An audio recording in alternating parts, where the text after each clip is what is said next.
I, 24F, come from a big family that takes birthdays very seriously. Grandparents, aunts, uncles, cousins, everyone goes all out for parties, and growing up, I watched as each family member got their big day celebrated with love, gifts, prayers, and attention. Everyone except me. Since I was a kid, my cousins Olivia 25F, Megan 26F, and Jake 27M, who I now call the trio, made sure my birthday was never something to look forward to. It started small when we were little. A few mean jokes, swapping my birthday candles with trick ones that wouldn't blow out, hiding my presents. Just kid stuff, right? That's what my parents always said. But as we got older, their pranks escalated. One year, they convinced my parents to throw me a surprise party. I walked into the room expecting a fun celebration, only to find an empty house.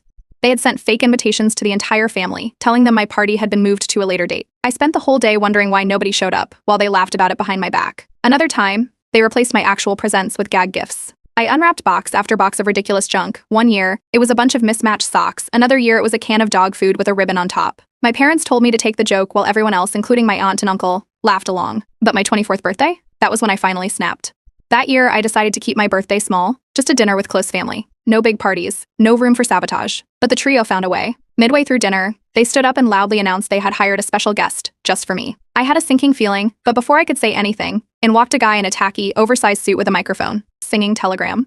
In front of my parents, my grandparents, everyone, this man burst into an off-key song about how I was still single at 24, how I was falling behind, and even made a joke about my ex who had dumped me the year before. I sat there, frozen, as the entire room cracked up while he danced around me, snapping his fingers. By the time it was over, my face was burning. The trio was howling with laughter, and even my parents were chuckling. I got up, excused myself, and locked myself in the bathroom. Later, when I confronted my parents, they just shrugged it off. "It's all in good fun," my mom said. "They're just joking. You need to learn to laugh at yourself." Something inside me clicked. It wasn't just the trio. It was my whole family. They had let this happen year after year. Nobody had ever stood up for me. Nobody had ever told them to stop. They let them turn my birthday into a joke while making sure their birthdays were perfect. I realized I was done. If they wanted to make my birthdays miserable, I was going to make theirs unforgettable, just not in the way they wanted. The trio loved throwing huge birthday parties. Olivia, the social butterfly, always had an extravagant, invite-only rooftop event. Megan, obsessed with aesthetics, made sure her garden party was Instagram perfect.